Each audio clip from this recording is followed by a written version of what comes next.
Hey YouTube, welcome back to another video. So in this one we're going to do a little bit similar to what we did in the last 4-part mini-series. We're going to steal a conversation and we're going to have a look at it, break it down, see what people are really saying or how they go about saying maybe what they don't realise they're actually saying. So like where this stems from me, I was raised in a household where communication was just not a factor on anybody's radar. We weren't asked, for example, we were ordered. We weren't taught. It was like we were assumed that we should already know. Okay, so if I was in the kitchen and my mum was peeling potatoes, for example, at 8 years old, she would say, "There's no reason why you can't do this when you're getting from school. Why haven't you done it?" Why would it dawn on a 7 or 8 year old when they're getting from school to start peeling potatoes? Okay, so as well, it was all mind games, a lot of mind games where you've got to work out what somebody's meaning because they won't just come out and say it. So that's how I was raised, all that kind of carry on. Abusive, swearing, shouting. Nobody could say, well, the adult, should I say, in my family couldn't ever communicate how they felt and what they expected or what they needed from you in a healthy way. It was all kinds of toxic. So that's where my interest comes from. Okay, so it's not just looking at other people. I'm going to be like tearing them apart. I want that to be understood. We're just going to have a look at the conversation and how these two specific individuals have gone about communicating whatever it is they're saying, but what they give away about themselves that maybe they're not so conscious of doing. Okay, so go straight in. Oh no! This is the start. Why the fuck are you stalking me at fucking 3 o'clock in the morning, worried about where the fuck I go, Laura? Right. So you can hear this person does not sound happy. All right. There's a question. Why are you, so bothered where I am at 3 o'clock in the morning?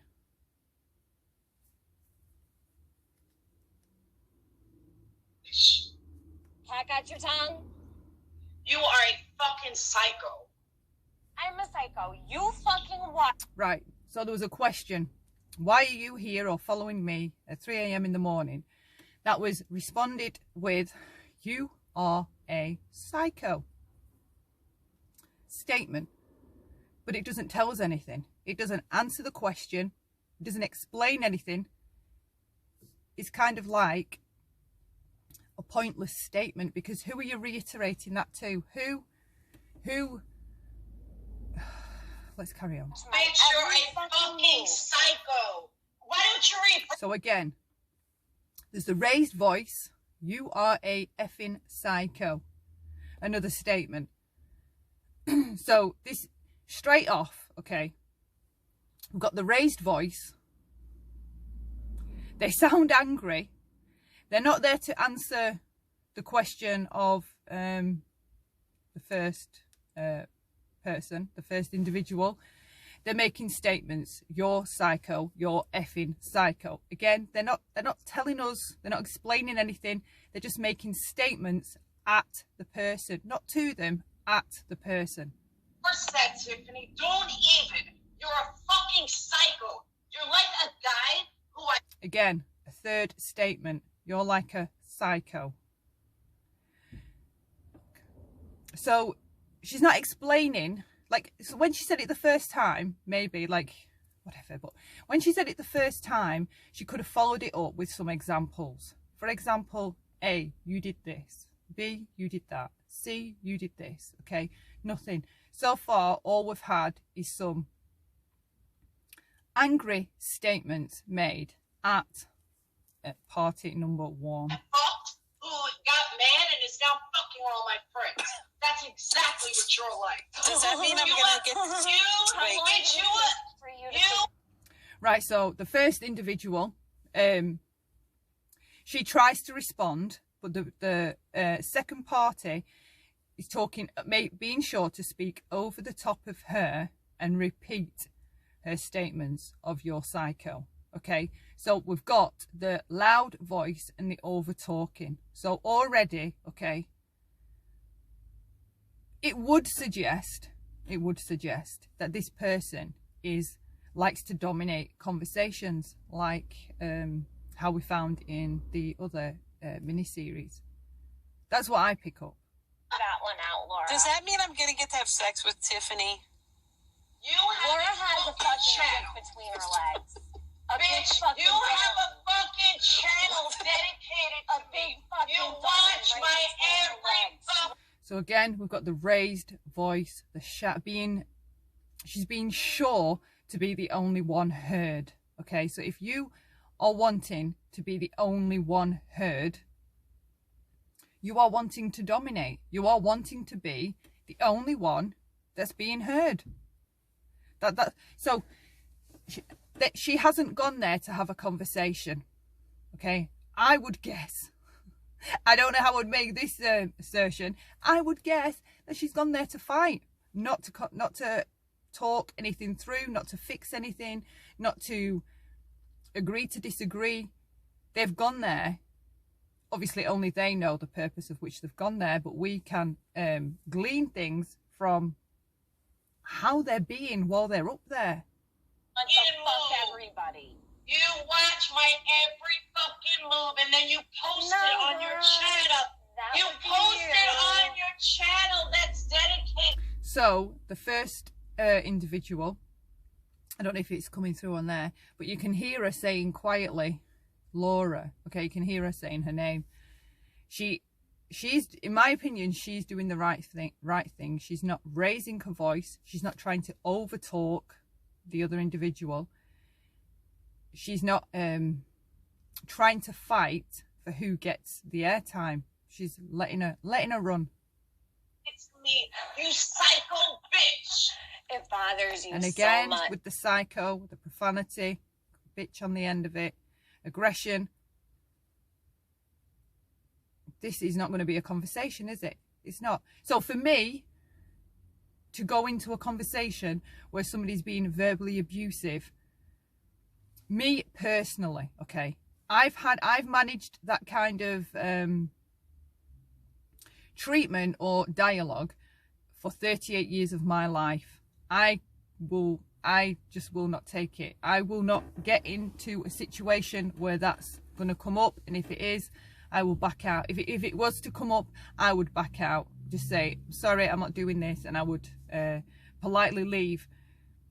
There's nothing, in my opinion, there's nothing good going to come out of screaming and shouting and calling each other names. It's almost like it's territorial. That's what I pick up from it. It's like it's territorial. It feels like that individual is letting the other one know that this is my area, my place, and you're in my space. Okay, that's what I pick up. Still. No, Tiffany, you're fake ass cunt. Bothers You're you so Is this fake sexual ass- tension? No, your fake ass shit is what bothers me. FOD, no, You're for a real. phony. Very Okay, animalistic. so she's saying she's bothered by this other person's fake ass shit, as she puts it. Okay, so at least there's a reason. Now there's a reason. We know why this person's agitated with the other individual. They're sick of what they assume to be fake ass shit. She's a weirdo. She's ass a whole ass bitch. fucking weirdo. Then why do you dedicate a channel to me, Tiffany? To hold the mirror up, Laura. Right, so the first individual, she keeps her voice low. She's not raised her voice. She's not shouting. She's not trying to she's not trying to fight the other individual for who's going to be the loudest, right? So you'll notice now that the individual that was shouting, the second party, she's brought her voice down too, okay? And I don't know if you remember in the last series when we spoke about when somebody's shouting, and I said to bring your voice down because they will want to hear what you're saying, and because they're shouting, they're going to struggle to hear it, and they'll have to tone themselves down if they want to hear what you're saying. And even though they're going at you, you usually find they do want to hear what you're saying under your breath. They want to know what you're saying. So you notice now, the second party, she's brought her voice down to match, if you will, the first individual. Oh, okay, that's it, Tiffany. That's it. You're a fucking psycho. Back to the statement. That's why you had to hop up here the second I got Excuse up, me. right? Are you taking pictures of your feet and your boyfriend's ex's feet? Are you still doing that, Tiffany? Okay, so we've got provocative speech now. She's making a statement that's assumed to be something she knows about the first individual, and she's putting it out there. All right, so if you will, it's like some bait. She's setting the trap. She's putting the bait out there. I would guess that party is hoping for a huge emotional reaction to what she's just put out there. The way it's said, you know, have you been taking pictures of your feet or your boyfriend's feet? And it's said, you know, in a room full of people. It sounds snarky. It's not there to, it's definitely not a statement that's to be kind, to be peaceful, to try and fix whatever the issue is between the two. Taking pictures of my feet, my boyfriend's butt. Don't make me prove this, Tiffany. Oh, I can't wait. Don't make me prove this. So what she's saying there is, it's hard to explain. How do I explain it? Don't make me prove it. So she's you would guess that she wants to put it out there, and she just needs the tiniest thing, excuse, reason to put it out there. Don't make me put it out there. So she's making the other person responsible for whether she does that next thing, whether she goes ahead and puts out whatever it is that she's claiming she has. See what you come up This with. sounds like a fight like between me and Randy. This is getting serious. This is getting weird. All right. Yep. Do you know what this psycho did? You want to talk about psycho? She has an ex-boyfriend that she still stalks. Surprise, surprise. He got a new girlfriend. She took fucking pictures. I want to know how long it took Laura to come up with this story. She took pictures of her feet and and the girl's feet. Then she took pictures. So with what she's putting out there, she sounds, you would assume, perhaps this person's taking great delight in in the information that she's putting out there. She's taking glee from doing that. You wouldn't believe what this person's done. You know, she's psycho. So let's play. You showed me. And she took pictures. Well, it doesn't strike me as a foot person. I don't know. Trust me. She wanted to prove that she's better. So again, right, she is not up there to talk with individual number one. We've had the dominating signs. We've had the statements. There's no open questions or open nothing's open. It's all closed statements. This is how I see it. This is how it is. And she's telling what she thinks at the person. She doesn't want a response. She's telling it all at the person, not to them. There's no, if you will, it's almost like she's posturing with this information. You know, like how peacocks pull all their feathers up to show off. Okay, look what I've got, look what I've got. Okay, it's almost like she's doing that. She's posturing with the information and trying to humiliate the other person on this panel in front of however many people were there.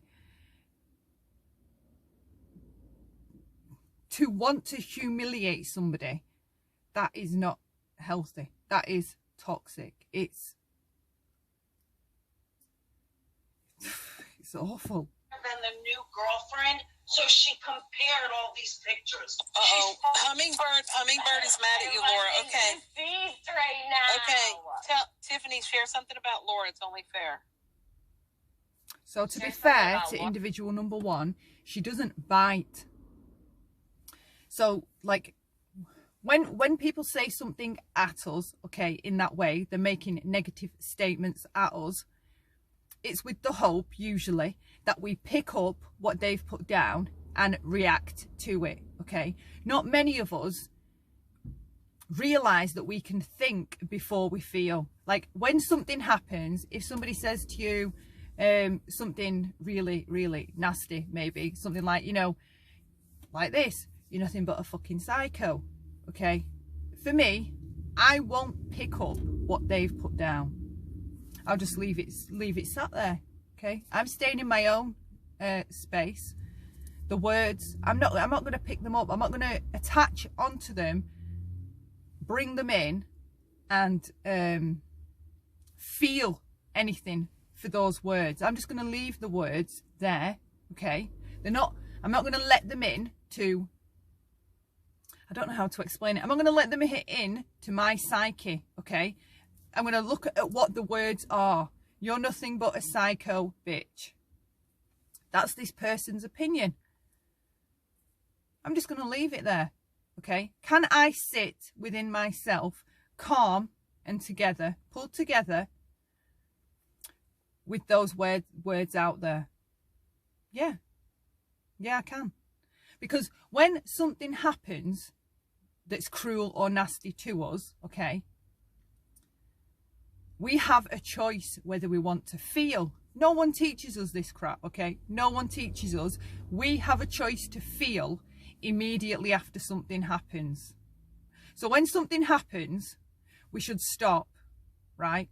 Look at it and think and decide. Like, it sounds so simple, but it works. When something happens or somebody says something crappy, like, it takes some discipline at first, right?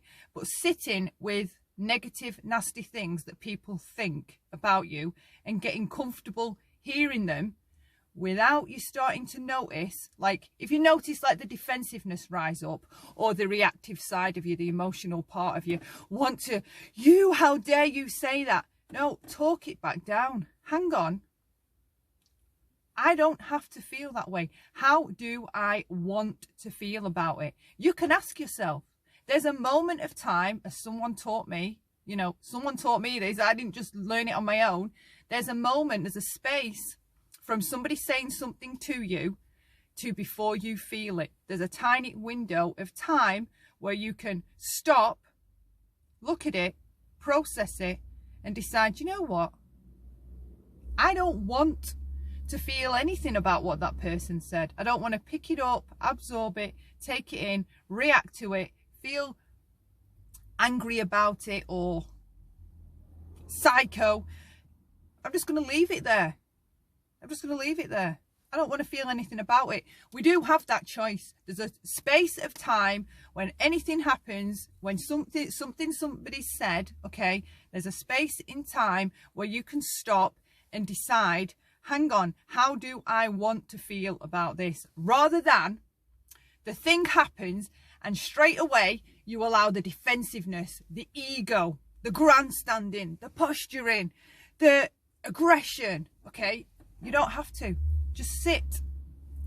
How do you want to feel? Ask yourself. We're not